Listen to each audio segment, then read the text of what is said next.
ನಮಸ್ಕಾರ ಫ್ರೆಂಡ್ಸ್, ನಾನು ಶ್ವೇತಾ ರಾಜೇಂದ್ರನ್ ಮಾತಾಡ್ತಾ ಇರೋದು. ಲಕ್ಷ್ಮಿತಾ ರಾಯರ ಮಗಳು ಕನ್ನಡ ಯೂಟ್ಯೂಬ್ ಚಾನಲ್ಗೆ ತಮ್ಮೆಲ್ಲರಿಗೂ ಆತ್ಮೀಯವಾದ ಸ್ವಾಗತ. ಸ್ನೇಹಿತರೆ, ನಾಳೆ ದಿನ ಬಂದು ವಿಶೇಷವಾಗಿ ಹನುಮ ಜಯಂತಿ ಇರೋದ್ರಿಂದ ಪ್ರತಿಯೊಬ್ಬರು ಕೂಡ ಹನುಮನ ದರ್ಶನ ಮಾಡುವಂಥದ್ದು, ಅದರಲ್ಲೂ ವಿಶೇಷವಾಗಿ ರಾಮನ ಭಕ್ತ ಆಗಿರುವಂಥ ಹನುಮಂತ ದೇವರನ್ನು ತಮ್ಮ ಇಷ್ಟಾರ್ಥಗಳನ್ನು ಪೂರೈಸಿಕೊಳ್ಳೋದಕ್ಕೆ ಒಂದು ಪುಟ್ಟ ಉಪಾಯನ ಹೇಳ್ಕೊಡ್ತೀನಿ. ತಮ್ಮಲ್ಲಿರುವಂಥ ಆಸೆ ಯಾವುದಾದ್ರೂ ಶೀಘ್ರವಾಗಿ ನೆರವೇರಬೇಕು ಅಂತ ಬಯಸುವಂಥವ್ರು ಸರಳವಾಗಿ ಕೂಡ ನೀವು ನಾಳೆ ದಿನ ಮಾಡ್ಕೊಬೋದು. ಅದನ್ನು ಯಾವ ರೀತಿ ಮಾಡ್ಕೊಬೇಕು ಅಂದರೆ, ಒಂದು ವಿಳೆದೆಲೆನ ನೀವು ತೊಗೊಬೇಕಾಗತ್ತೆ. ಆ ವಿಳೆದೆಲೆ ಅರ್ಧೋಗಿರಬಾರ್ದು, ತೂತಾಗಿರಬಾರ್ದು, ಕಪ್ಪಾಗಿರಬಾರ್ದು, ದೊಡ್ಡ ಎಲೆ ಆಗಿರಬೇಕು. ಅದರ ಮೇಲೆ ವಿಶೇಷವಾಗಿ ಒಂದು ಅಂಗೈಯಷ್ಟಗಲು ಭುಜಪತ್ರೆನ ನೀವು ಗ್ರಂಥಿಗೆ ಅಂಗಡಿಯಲ್ಲಿ ಹೋಗಿ ತೊಗೊಂಬರ್ಬೇಕಾಗತ್ತೆ. ಆ ಭುಜಪತ್ರೆಯ ಮೇಲೆ ವಿಶೇಷವಾಗಿ ನಿಮ್ಮ ಇಷ್ಟಾರ್ಥ, ಮದುವೆ ಆಗಬೇಕಾ, ಸಂತಾನ ಆಗಬೇಕಾ, ಅಥವಾ ಒಳ್ಳೆಯ ಉದ್ಯೋಗ ಸಿಗಬೇಕಾ, ಮನೆ ಕಟ್ಟಬೇಕಾ, ಅಥವಾ ನಿಮಗೆ ಯಾವ ಇಷ್ಟಾರ್ಥ ಬೇಗ ನೆರವೇರಬೇಕು ಅಂತ ಬಯಸೋಕ್ಕೆ ನೀವು ಇಷ್ಟಪಡ್ತಿರೋ ಆಸೆ ನೆರವೇರೋದನ್ನು ನೀವು ಆ ಭುಜಪತ್ರೆಯ ಮೇಲೆ ಒಂದು ಕೆಂಪು ಪೆನ್ನಿನಿಂದ ನೀವು ಬರೆಯುವಂಥದ್ದನ್ನು ನೀವು ಮಾಡ್ಬೋದು. ಅದನ್ನು ಬರೆದಾದ ನಂತರ ನೀವು ಅದಕ್ಕೆ ಸ್ವಲ್ಪ ನೀವು ಶ್ರೀಗಂಧದ ಬೊಟ್ಟನ್ನಾದರೂ ಇಡ್ಬೋದು, ಇಲ್ಲ ಸಿಂಧೂರದ ಬೊಟ್ಟನ್ನು ಒಂದು ಸ್ವಲ್ಪ ನೀವು ಅರ್ಪಣೆ ಮಾಡಿ, ಅದಾದ ಮೇಲೆ ಆ ವಿಳೆದೆಲೆ ಇರುತ್ತಲ್ಲ, ಆ ವಿಳೆದೆಲೆಯ ಒಳಗಡೆ ಅದನ್ನು ಇಟ್ಟು, ಅಂದರೆ ಭುಜಪತ್ರೆಯನ್ನು ಅದ್ರ ಒಳಗಡೆ ಇಟ್ಟು ಅದನ್ನು ಸುರುಳಿಯಾಗಿ ಸುತ್ತುವಂಥದ್ದನ್ನು ನೀವು ಮಾಡಿ, ಫೋಲ್ಡ್ ಮಾಡಾದಮೇಲೆ 2 ಲವಂಗನ ನೀವು ಆ ವಿಳೆದೆಲೆಯ ಮೇಲೆ ಚುಚ್ಚು ಅಂಥದ್ದನ್ನು ಮಾಡಿ, ಅದಕ್ಕೆ ನೀವು ಸ್ವಲ್ಪ ಸಿಂಧೂರನ ಲೇಪನ ಮಾಡಿ, ಅಂದರೆ ಗ್ರಂಥಿಗೆ ಅಂಗಡಿಯಲ್ಲಿ ಸಿಗುತ್ತೆ ಸಿಂಧೂರದ ಪಿಡಿ ಅಂತ, ಅದನ್ನು ನೀವು ಸ್ವಲ್ಪ ಅದಕ್ಕೆ ಹಾಲಿನಿಂದ ಕಲಸಿ ಅದನ್ನು ಅದ್ರ ಮೇಲೆ ಇಟ್ಟು, ಅದನ್ನು ನೀವು ಆಂಜನೇಯನ ಪಾದಕ್ಕೆ ನಾಳೆ ದಿನ ತಗೊಂಡೋಗಿ ಸಮರ್ಪಣೆ ಮಾಡೋವಂಥದ್ದು.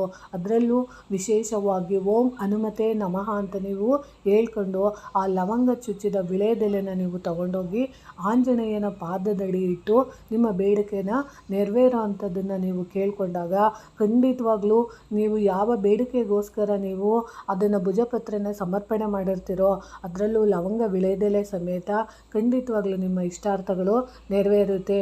ಇದಕ್ಕೆ ಯಾವುದೇ ರೀತಿಯ ದುಡ್ಡು ಜಾಸ್ತಿ ಖರ್ಚಾಗೋದಿಲ್ಲ. ನೋಡಿ, ನಮ್ಮ ಪ್ರಕೃತಿಯಲ್ಲಿ ಸಿಗುವಂಥ ವಸ್ತುಗಳ ಜೊತೆ ನಮ್ಮ ಬೇಡಿಕೆಗಳನ್ನು ಸಂಕಲ್ಪ ಮಾಡಿಕೊಂಡು ದೇವರ ಹತ್ರ ಪ್ರಾರ್ಥನೆ ಮಾಡಿಕೊಂಡಾಗ ನಮ್ಮ ಇಷ್ಟಾರ್ಥಗಳು ನೆರವೇರುತ್ತೆ. ಆ ಮಂತ್ರನ ನೀವು ಒಂದು 11 ಸರಿ ಅಥವಾ 108 ಸರಿ ನೀವು ಹೇಳ್ಕೊಬೋದು. ಅಕಸ್ಮಾತು ನಿಮಗೆ ದುಡ್ಡಿನ ಅಭಾವ ಇದೆ, ನಮ್ಮ ಕೈಯಲ್ಲಿ ಭುಜಪತ್ರೆನೂ ಸಿಗ್ತಾ ಇಲ್ಲ, ಆದರೆ ನಾವೇನು ಮಾಡ್ಬೋದು ಅಂದರೆ, ನೀವು ಅಷ್ಟೇ, ನೀವು ಒಂದು ವಿಳೆದೆಲೆನ ತಗೊಂಡು ಅದರಲ್ಲಿ ಒಂದು ವೈಟ್ ಶೀಟ್ನ ನೀವು ತೊಗೊಬೇಕಾಗತ್ತೆ. ಆ ವೈಟ್ ಶೀಟ್ ಒಂದು ಅಂಗೈಯಷ್ಟು ಅಗಲ ಇರಲಿ. ಆ ವೈಟ್ ಶೀಟ್ ಮೇಲೆ ನೀವು ಕೆಂಪು ಪೆನ್ನಿನ ಮೇಲೆ, ಅಂದರೆ ಪೆನ್ನು ಬಂದು ರೆಡ್ ಕಲರ್ ಆಗಿರಬೇಕು.